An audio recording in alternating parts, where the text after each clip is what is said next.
ఎంత పని జరిగింది? నుదురు బాదుకుంటూ అరిచాడు నాయకుడు. అప్పటికప్పుడు దీవంతా పొగలా వ్యాపించిపోయిందా వార్త. ఇంతవరకు తమ జీవితాలలో జరగని సంఘటనది. వివాహ నిర్ణయంలో తమ జాతి కానివాడు తమ జాతివాణ్ణి వధించడం వినూత్న పరిణామం. ఏం జరుగుతుందో చూడాలనే ఉత్సుకతతో అంతా గుంపులుగా సమావేశ స్థలికి రానారంభించారు. నాయకుని ఆజ్ఞపై ప్రొఫెసర్ బృందం కూడా సమావేశ స్థలికి కొని రాబడింది. జరిగిన సంగతి ప్రొఫెసర్ బృందానికి తెలియదు. ఏ క్షణాన రంజిత్ శవాన్ని చూడవలసి వస్తుందోనన్న ఆందోళన అందరి ముఖాల్లో ప్రస్ఫుటంగా కనిపిస్తోంది. ఆనందపడవలసిన ఆ తరుణంలో నాయకుడు విచారంగా నుదురు బాదుకోవడం ప్రొఫెసర్ బృందానికి ఆశ్చర్యాన్ని కలగజేసింది. ఏం జరిగింది నాయక? ప్రశ్నించాడు మీనన్ బెదురుగా. సమాధానం చెప్పలేదు నాయకుడు. అనుచరులకేసి తిరిగి 2 సార్లు చప్పట్లు కొట్టాడు. మరుక్షణం రంజిత్ను అనుచరులు బందీగా తీసుకొచ్చి హాజరుపరిచారు. రంజిత్ను బంధవిముక్తుణ్ణి చేయమని ఆజ్ఞాపించాడు నాయకుడు. రంజిత్ను చూడగానే ప్రొఫెసర్ బృందం ఆశ్చర్యపోయింది. రంజిత్ మరణించలేదు, మృత్యువును జయించాడన్నమాట. ఆనందంతో బృందంలో ప్రతి ఒక్కరి తనువు పులకరించింది. అంతా గంభీరమైన వాతావరణం అలుముకొనుంది. నాయకుని నోటి వెంట ఏ మాట వెలువడుతుందోనని అంతా ఆతృతగా ఎదురు చూస్తున్నారు. 2 నిమిషాలు గడిచాయి. మెల్లగా అరచేయి పైకెత్తాడు నాయకుడు. ఈ వీరుడు గెలుపొందాడు అని గట్టిగా ప్రకటించాడు. వెనువెంటనే ఆ ప్రదేశమంతా కరతాళ ధ్వనులతో ప్రతిధ్వనించింది. మీనన్, అతనితో పాటు ప్రొఫెసర్ బృందం కూడా సంతోషంగా కరతాళ ధ్వనులు చేశారు. ఆపండి అన్నట్లుగా సైగ చేశాడు నాయకుడు. తిరిగి అంతా నిశ్శబ్ద వాతావరణం అలుముకుంది. ఇది మనకు ఎదురైన నూతన సమస్య. వివాహ సమయంలో ఒక మనిషిని వేటాడి తన పురుషత్వాన్ని నిరూపించుకోవాలన్నది మన సిద్ధాంతం. అయితే ఈ పర్యాయం జరిగిన పోరులో ఒక ఆధునిక మానవుడు గెలుపొందడం జరిగింది. పద్ధతి ప్రకారం అతనికి పిల్లనివ్వడం మన ధర్మం. అభ్యంతరం ఉన్నవారు చెప్పొచ్చు, కంచుకంఠంతో అన్నాడు నాయకుడు. ప్రొఫెసర్ బృందంలో ఒక్క మీనన్ మినహా మరెవ్వరికీ ఆ మాటలు అర్థం కాలేదు. మీనన్ నెమ్మదిగా నాయకుని మాటలు అర్థమయ్యేలా ఇంగ్లీష్లో చెప్పాడు ప్రొఫెసర్ బృందానికి. అంతా విన్న ప్రొఫెసర్ బెనర్జీ ముఖంలోకి కాంతిరేఖలు ప్రత్యక్షమయ్యాయి. Thank God! దైవలీల ఎంత విచిత్రమైంది. రంజిత్తో ఈ దీవిలోని ప్రజలకు బంధుత్వం కలిస్తే తమ పని సానుకూలమవడానికి అవకాశం పెరుగుతుంది. అదే సమయంలో మరో ఆలోచన కూడా వచ్చింది బెనర్జీకి. వివాహమైన తర్వాత రంజిత్ ఇక్కడే ఉండిపోవాలి. అతన్ని శాశ్వత బందీగా ఇక్కడే ఉంచి తమ పనిని చక్కబెట్టుకుని పోవడంలో ఎంత స్వార్థముంది.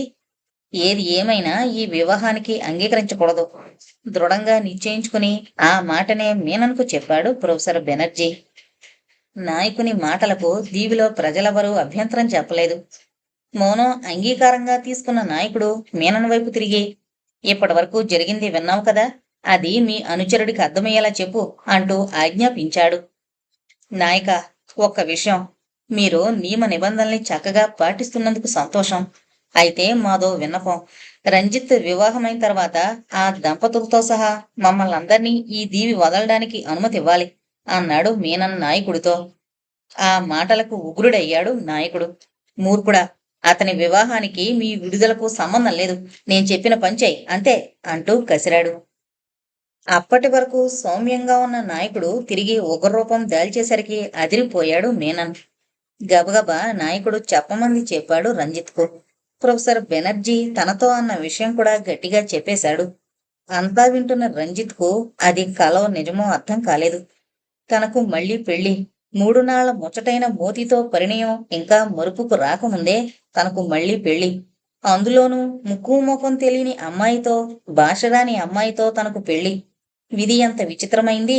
నవ్వొచ్చింది రంజిత్కు. అంతలోనే ఏదో దృఢ నిర్ణయం చేసుకున్నట్టు తల పంకించాడు. అవును, తనెలాగూ వ్యర్థజీవైపోయాడు. కనీసం తన వివాహం వలన ప్రొఫెసర్ బృందమన్నా విముక్తి పొందితే తన త్యాగానికి ఒక అర్థం ఉంటుంది అనుకుని మీనన్తో విపులంగా తన ఉద్దేశం చెప్పాడు. వెంటనే మీనన్ నాయకుని వైపు తిరిగి, నాయక, ఒక షరతుపై రంజిత్ ఈ వివాహానికి అంగీకరిస్తానంటున్నాడు. మా బృందాన్ని పూర్తిగా విడుదల చేసే పక్షంలోనే అతను మీ కన్యను వివాహం చేసుకుని మీతో కలిసి ఉంటాడట అని చెప్పాడు. ఆ మాటకు తిరిగి ఉగ్రుడయ్యాడు నాయకుడు. ఇక్కడ నేను చెప్పింది మీరు వినడమే గాని మీరు చెప్పేది నేను వినడమంటూ ఉండదు. అతను మా కన్యను వివాహమాడక తప్పదు. ఇక్కడే మాతో కలిసి జీవించక తప్పదు అంటూ 2 క్షణాలు కళ్ళు మూసుకుని ఏదో ఆలోచించి, ఇప్పటికే నేను పొరపాటు చేశాను, తిరిగి ఆ పొరపాటు చెయ్యను, ఈ వివాహ సందర్భంలోనే మిమ్మల్నందరినీ వరుసగా వధిస్తాను అన్నాడు తాపీగా. నాయకుని మాటలకు అదిరిపోయాడు మీనన్. చకచక అతనన్న మాటలను తన బృందానికి వివరించాడు. ప్రొఫెసర్ బృందంలోని ప్రతి ఒక్కరి వాదనం పాలిపోయింది. బెనర్జీకి ఏం చెయ్యాలో పాలుపోవడం లేదు.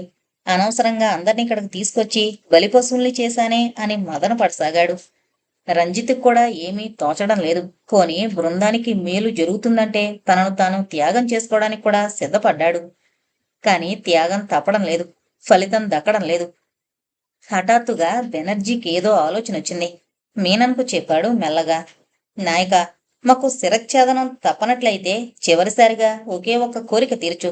మీ దీవిలోని చాతుర్లింగాలయంలో మీ దేవదేవుని సమక్షంలో మమ్మల్ని సంహరించు అన్నాడు మీనన్. అప్పటి వరకు ఉగ్రరూపంలో ఉన్న నాయకుని ముఖంలోని కవళికలు చప్పున మారాయి. చాతుర్లింగాలయం, మా దీవిలో ఉన్న ఆలయం గురించి మీకెలా తెలుసు? ప్రశ్నించాడు ఆశ్చర్యంగా. తన పాచిక పారినందుకు సంతోషించాడు మీనన్. నాయకునిలోని ఆ మార్పే తమకు కావలసింది. అంటే చాతుర్లింగాలయం ఆ దీవిలోనే ఉందన్నమాట. నాయక, ఒక్క విషయం నువ్వు నమ్ముతానంటే చెబుతాను. అసలు మేము ఈ ప్రాంతానికి ఎందుకు బయలుదేరామో తెలుసా? మా నాయకుని పూర్వీకులు ఒకప్పుడు ఈ దీవిలోనే నివసించారట. వారు ఇక్కడ ఒక చాతుర్లింగాలయం నిర్మించారట. మా నాయకుని పూర్వీకులు కలలో కనబడి ఆ ఆలయాన్ని దర్శించుకురమ్మని చెప్పారు. ఆ కార్యంపైనే మేమంతా బయలుదేరాం. అయితే మార్గమధ్యంలో నౌక ప్రమాదంలో చిక్కుకోవడం జరిగింది. అయినా ఆ దేవదేవుని దయవలన మేము ఈ దీవినే చేరుకోవడం జరిగింది. ఇక ఆ దేవదేవుని చెంత ప్రాణాలు విడవడం కన్నా మాకు కావలసిందేముంది అన్నాడు మీనన్ ఉద్విగ్న కంఠంతో. మీనన్ మాటలు విన్న నాయకుడు ఆశ్చర్యంలో మునిగిపోయాడు. తమ జాతి దైవమైన దేవదేవుని ఆలయం వీళ్లు నిర్మించిందా? అదే నిజమైతే వీరిని సంహరించడం దేవదేవునికి మహాపచారం చేసినట్లవుతుంది. అయినా నిజంగా ఆ ఆలయం వీళ్లు నిర్మించిందా, లేక కర్ణాకర్ణీగా విని తప్పించుకుపోవడానికి ఎత్తువేస్తున్నారా? ముందు ఆ విషయం తేల్చుకోవడం ముఖ్యం. మీనన్ వైపు తిరిగి, మహాశయ, మీరు చాలా కొత్త విషయం చెబుతున్నారు. ఎంతవరకు ఆ విషయం గురించి వినలేదు. దయచేసి మీరా విషయాన్ని నిరూపించగలరా అంటూ ప్రశ్నించాడు నాయకుడు. నాయకుని సంబోధనలోనూ సంభాషణలోనూ వచ్చిన తేడాను గమనించాడు మీనన్. తిరిగి అతనికి ప్రాణాల మీద ఆశ జనించింది. ప్రొఫెసర్తో నాయకుని మాటలు వివరించి మిగిలిన విషయాలు చర్చించాడు. నాయక, మా నాయకుడు తప్పక ఆ విషయాన్ని నిరూపిస్తానంటున్నారు. మమ్మల్ని ఆ చాతుర్లింగాలయంలోకి తీసుకువెళతారా అడిగాడు మీనన్. నాయకుడు జరిగిందంతా తన ప్రజలకు వివరించాడు. వచ్చిన అగంతకులు తమ దైవమైన దేవదేవుని ఆలయం నిర్మాతలన్న విషయం ఆ జాతి ప్రజల్లో తామర తంపరగా పాకిపోయింది. పైగా ఆ విషయం నిరూపిస్తారట కూడా. అంతా గుంపులుగా ఆలయం వైపు నడక సాగించారు. జరుగుతున్నదంతా రంజిత్కు అర్థమవుతోంది. ప్రొఫెసర్ బెనర్జీ చివరిసారిగా వదిలిన పాచిక పారడం అతనికెంతో సంతోషంగా ఉంది. జరగనున్న పరిణామాలను ఊహించుకుంటూ మెల్లగా తను నడవసాగాడు. నాయకుడు స్వయంగా వెంటుండి ప్రొఫెసర్ బృందాన్ని చాతుర్లింగాలయంలోకి తీసుకువెళ్లాడు. ఆ చాతుర్లింగాలయం చూడగానే ప్రొఫెసర్ బృందమంతా ఆశ్చర్యపోయింది. అదే చాతుర్లింగాలయం. ఇంతకు ముందు తాము 2 ప్రదేశాల్లో చూసిన ఆలయం లాంటిదే ఇది కూడా. అంతా గర్భగుడిలోకి ప్రవేశించారు. దీవి ప్రజలు మాత్రం ఆలయం వెలుపలనే గుమిగూడారు. అంతా ప్రొఫెసర్ వెలికి తీసే సాక్ష్యాధారాల కోసం ఎదురు చూస్తున్నారు. ప్రొఫెసర్ బెనర్జీ నలువైపులా పరిశీలనగా పరికించాడు. 4 శివలింగాలు 4 దిక్కులా ప్రతిష్ఠించబడున్న చాతుర్లింగాలయం అది. ఆ శివలింగాలను చూస్తుంటే ప్రొఫెసర్ బెనర్జీ కళ్ళు చెమర్చాయి. చకచక ప్రొఫెసర్ తన పని ప్రారంభించాడు.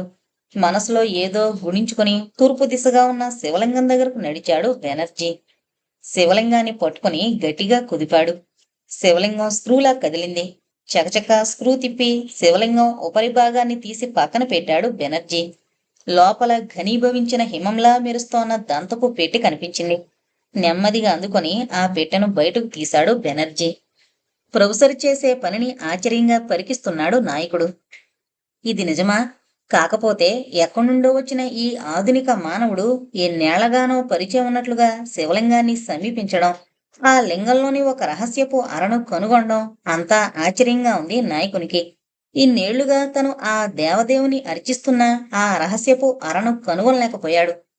తిరిగి శివలింగాన్ని యథాస్థానంలో అమర్చి ఆ దంతపు పెట్టెతో నాయకుణ్ణి సమీపించాడు బెనర్జీ.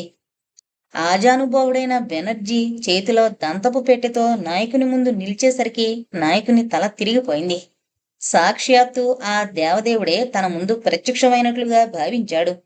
చటుక్కున ప్రొఫెసర్ పాదాలపై వాలిపోయాడు నాయకుడు. ప్రేమగా నాయకుణ్ణి రెండు చేతులతో లేవనెత్తి కౌగిలించుకున్నాడు బెనర్జీ. ఆ దృశ్యాన్ని చూస్తున్న అందరి కళ్ళు చెమ్మగిల్లాయి. లాల్, నవీన్లకు జరుగుతున్న సంఘటన కలో నిజమో అర్థం కావడం లేదు. బెనర్జీ దంతపు పెట్టె తెరిచి అందులోని తామ్ర ఫలకాన్ని తీసి చదివి వినిపించాడు. మీనన్ దానిని నాయకుడికి అర్థమయ్యేలా చెప్పాడు.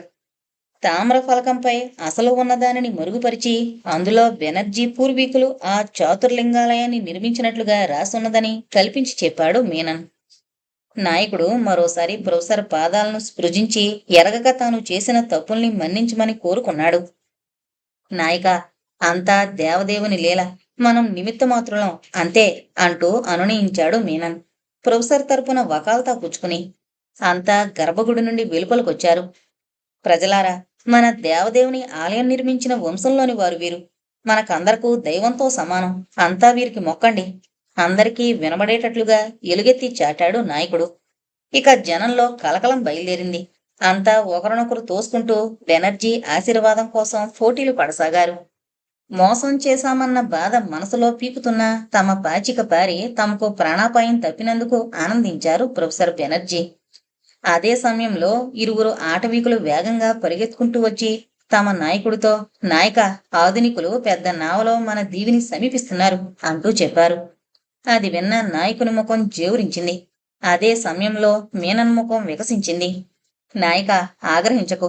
ఆ నావ మా మిత్రులదై ఉంటుంది. ప్రమాదానికి గురైన మమ్మల్ని అన్వేషిస్తూ వచ్చుండొచ్చు అన్నాడు. 2 నిమిషాలు బెనర్జీ, మీనన్ మాట్లాడుకున్నారు. ఆ తర్వాత మీనన్ నాయకుని వైపు తిరిగి, నాయక, మా నాయకుడు తాము వచ్చిన పని పూర్తయింది కాబట్టి సెలవిమ్మని కోరుతున్నారు అన్నాడు. నాయకుని ముఖం విచారగ్రస్తమైంది. మీరు మీరు మాతోనే ఉండడానికి అవకాశం లేదా అడిగాడు. ఆ గొంతులో ఆజ్ఞ లేదు, ఆర్ద్రం ఉంది. చిన్నగా నవ్వాడు మీనన్. మా నాయకుడికి మీ కోరిక తీరచాలనే ఉంది. అయితే ఆయన చక్కబెట్టవలసిన పనులు కొన్నున్నాయి. అవి పూర్తయిన తర్వాత మీతో ఉండిపోవడానికి వస్తామంటున్నారు అన్నాడు. నాయకునికి ఏం మాట్లాడాలో అర్థం కాలేదు. మహాభాగ్యం అన్నట్లుగా మరోసారి ప్రొఫెసర్ పాదాలను తాకి నమస్కరించాడు. నాయక, చివరగా మరో కోరిక అన్నాడు మీనన్. కోరిక కాదు, ఆజ్ఞాపించండి. ఏం చేయమంటారు? వినమ్రుడై నిల్చున్నాడు నాయకుడు. నాయక, మేమందరం కలిసొచ్చాం. ఒకరిని వదిలి వెళ్లడం మాకు భావ్యం కాదు. దయచేసి రంజిత్ను కూడా మాతో పాటే పంపించు అన్నాడు మీనన్. 2 క్షణాలు ఆలోచించాడు నాయకుడు. ఆ తర్వాత రంజిత్ దగ్గరకు వెళ్లి అతన్ని గాఢంగా ఆలింగనం చేసుకున్నాడు. మెల్లగా రంజిత్ను తీసుకొచ్చి మీనన్కు అప్పగించాడు. నాయకుని ఔదార్యానికి, మూఢ నమ్మకాలకు మీనన్ కళ్ళు చెమర్చాయి. కృతజ్ఞతలు నాయక, మరి మేం సెలవు తీసుకుంటాం అంటూ ముందుకు నడిచాడు మీనన్. నాయకుడు వినమ్రుడై మరోసారి ప్రొఫెసర్కు ముక్కాడు. అంతా మెల్లగా తీరాన్ని చేరుకున్నారు. అప్పటికే మిషన్ బోట్లో నుండి పేట్రియాట్ షిప్పింగ్ కార్పొరేషన్ పటాలం దిగుతోంది. గాబ్రియల్ నిలబడి ఏవేవో సూచనలిస్తున్నాడు. ప్రొఫెసర్ బృందాన్ని చూడగానే గాబ్రియల్ ముఖం విప్పారింది. ప్రొఫెసర్ సాబ్, హరియప్, వాళ్ళు మంచివాళ్లు కాదు, వెంటనే పరిగెత్తుకురండి అరిచాడు గాబ్రియల్. చిన్నగా నవ్వాడు బెనర్జీ. మిస్టర్ గాబ్రియల్, మీరు కూడా రండి. వీళ్ళు మనకు శత్రువులు కాదు, మిత్రులే అరిచాడు బెనర్జీ. సందేహంగా చూశాడు గాబ్రియల్. మీనన్ కూడా రమ్మన్నట్లుగా చేయి ఊపాడు. మెల్లగా అడుగులో అడుగు వేసుకుంటూ ప్రొఫెసర్ బృందాన్ని సమీపించాడు గాబ్రియల్.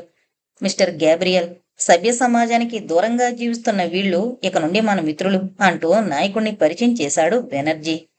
నాయక, నేటి నుండి ఆధునిక సమాజానికి మీకు ఉన్న అడ్డుతెరలు తొలగిపోయాయి.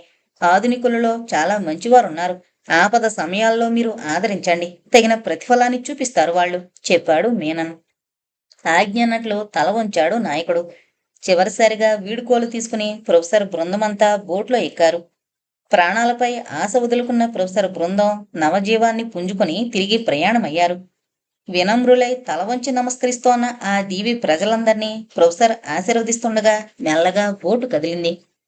10 నిమిషాలలో బోటు నౌకను చేరుకుంది. నౌకలోకి చేరుకోగానే ఆప్యాయంగా ప్రొఫెసర్ను కౌగిలించుకున్నాడు గ్యాబ్రియల్. తిరిగి మిమ్మల్ని ప్రాణాలతో చూస్తానని అనుకోలేదు ప్రొఫెసర్జీ అన్నాడు, కళ్ళల్లో ఆనంద బాష్పాలు కదులుతుండగా. తమపై గ్యాబ్రియల్కున్న అవ్యాజానురాగాలకు ముగ్ధుడైపోయాడు ప్రొఫెసర్ బెనర్జీ. ముందు అందరికీ బిస్కెట్స్, టీ ఇవ్వబడ్డాయి. Very bad luck mister Banerjee. నౌక ప్రమాదంలో కెప్టెన్, సిబ్బంది అంతా మరణించారు. నిజానికి మీరు కూడా ఉంటారని అనుకోలేదు. అయినా ఈ దీవిలో చూద్దామనిపించింది. అందుకే సాయుధంగా వచ్చాను అన్నాడు గ్యాబ్రియల్ టీ సిప్ చేస్తూ. మేము ప్రాణాలతో బయటపడినా తిరిగి మిమ్మల్ని కలుసుకుంటామని కలలో కూడా అనుకోలేదు మిస్టర్ గ్యాబ్రియల్ అన్నాడు బెనర్జీ. ఏం జరిగింది అసలు? ఆధునిక మానవుడు ఇంతవరకు అడుగుపెట్టని ఆ దీవిలో అంతటి గౌరవాన్ని ఎలా సంపాదించారు? ఆశ్చర్యంగా అడిగాడు గ్యాబ్రియల్. ప్రొఫెసర్ చిన్నగా చెప్పడం ప్రారంభించాడు. నౌక కొలంబో దిశగా వేగంగా ప్రయాణం ప్రారంభించింది. షిల్లాంగ్, భారత బంగ్లాదేశాల మధ్య సరిహద్దు రాష్ట్రమైన అస్సాం రాజధాని నగరం షిల్లాంగ్. అస్సామీస్లో అధిక శాతం ఆర్థికంగానూ సామాజికంగానూ వెనకబడిన వారే. నదీ పరివాహక ప్రదేశాలు ఎక్కువగా ఉన్న అస్సాంలో అధిక శాతం ప్రజలు ఆధారపడేది అటవీ సంపదపైనే. చుట్టూ ఎత్తైన కొండలతో ఆహ్లాదకరమైన వాతావరణంలో విహార యాత్రా ప్రాంతంగా ఉంటుంది షిల్లాంగ్ నగరం. ప్రొఫెసర్ బృందం నౌకలో క్షేమంగా కొలంబో చేరుకుని గ్యాబ్రియల్ ఇంట వారం రోజుల ఆతిథ్యం స్వీకరించిన అనంతరం తదుపరి ప్రయాణానికి పూనుకున్నారు. ప్రొఫెసర్ అంచనా ప్రకారం 4వ చాతుర్లింగాలయం అస్సాంలోని మేయాంగ్ అడవుల్లో ఉండాలి. అందుకే అంతా అస్సాం రాజధాని షిల్లాంగ్ను చేరుకున్నారు. ప్రొఫెసర్ బెనర్జీతో పాటుగా పురాతత్వ శాఖలో రిటైర్ అయిన మరో ప్రొఫెసర్ సంగామియా ప్రస్తుతం షిల్లాంగ్లోనే ఉంటున్నాడు. బెనర్జీ ముందుగా పంపిన వర్తమానం ప్రకారం అతను బృందానికి తగిన విడిది ఏర్పాట్లు చేసుంచాడు. అంతా భోజనాలు పూర్తి చేసి బయట లాన్పై విశ్రమించారు. ఏంటి బ్రదర్, ఈ వయసులో విహారయాత్రకు బయలుదేరామేమిటి? నవ్వుతూ ప్రశ్నించాడు సంగామియా. అతనికి ఇంకా ప్రొఫెసర్ బృందం ప్రయాణ విశేషాలు తెలీదు. చిన్నగా నవ్వి తమ ప్రయాణ విశేషాలన్నీ పోసుగుచ్చినట్లు వివరించి చెప్పాడు బెనర్జీ. అంతా విన్న సంగామియా ఆశ్చర్యంగా నోరు పెద్దది చేశాడు. What a wonder my dear brother. నువ్వు ఎప్పుడు ఇంతే కదా, ఎప్పుడు ఏదో ఒక థ్రిల్ నీకు కావలసిందేనన్నమాట. రిటైర్ అయ్యాక ఏదో కృష్ణ రామ అనుకోకుండా ఏంటి ప్రాణాంతక ప్రయాణాలు? ప్రొఫెసర్ బెనర్జీ చెప్పిన సంఘటనకు ఒళ్ళు గగురు పొడుస్తుండగా అన్నాడు సంగామియా చిరుకోపంతో. బ్రదర్, ఇంకా మా ప్రయాణం పూర్తి కాలేదు. మా అన్వేషణలో ఒక భాగం మేయాంగ్ అడవులు. ఆ అడవుల్లో మాకు కావలసిన 4వ చాతుర్లింగాలయం ఉంది చెప్పాడు బెనర్జీ. మేయాంగ్, అవి చాలా ప్రమాదభరితమైన ప్రాంతాలే. అసలు మీకు ఆ అడవుల్లోకి వెళ్ళడానికి ముందు అనుమతి లభిస్తుందో లేదో నాకు అనుమానంగానే ఉంది అన్నాడు సంగామియా. ఎలాగైనా సరే అక్కడకు మేము వెళ్లి తీరాలి. నీ పలుకుబడి ఏమైనా ఉపయోగపడుతుందేమో ఆలోచించు అన్నాడు బెనర్జీ. అతనికి తెలుసు సంగామియాకు ఆ ప్రాంతంలో మంచి పలుకుబడి ఉన్నట్లు. 2 క్షణాలు ఆలోచించి, బ్రదర్, మేయాంగ్ ఫారెస్ట్ ఆఫీసర్తో కొద్దిపాటి పరిచయం మాత్రమే ఉంది. చిన్న ఉత్తరం రాసిస్తాను. ఎంతవరకు పని సానుకూలమవుతుందో చెప్పలేను అన్నాడు సంగామియా. థ్యాంక్స్ బ్రదర్, నీ సహాయం మరిచిపోను అన్నాడు బెనర్జీ. అప్పటికప్పుడు లెటర్ ప్యాడ్ మీద మేయాంగ్ ఫారెస్ట్ ఆఫీసర్కు ఓ చిన్న ఉత్తరం రాసిచ్చాడు సంగామియా. ఆల్ రైట్ ఫ్రెండ్స్, ఉదయం 5 గంటలకు మేయాంగ్ రైలు బయలుదేరుతుంది. మనం ఆ రైలు అందుకోవాలి. సో ఇక రెస్ట్ తీసుకుందామా అన్నాడు బెనర్జీ. ఓకే సార్ అంటూ లేచారు రంజిత్ తదితరులు. మేయాంగ్ అన్వేషణ పూర్తయిన తర్వాత మీరు తప్పకుండా కనీసం వారం రోజులు నా ఇంట్లో బస చేయాలి రిక్వెస్ట్ చేశాడు సంగామియా. ప్రొఫెసర్ బెనర్జీ అంటే అతనికి ఎంతో గౌరవం, అభిమానం. చిన్నగా నవ్వి తల ఊపాడు బెనర్జీ.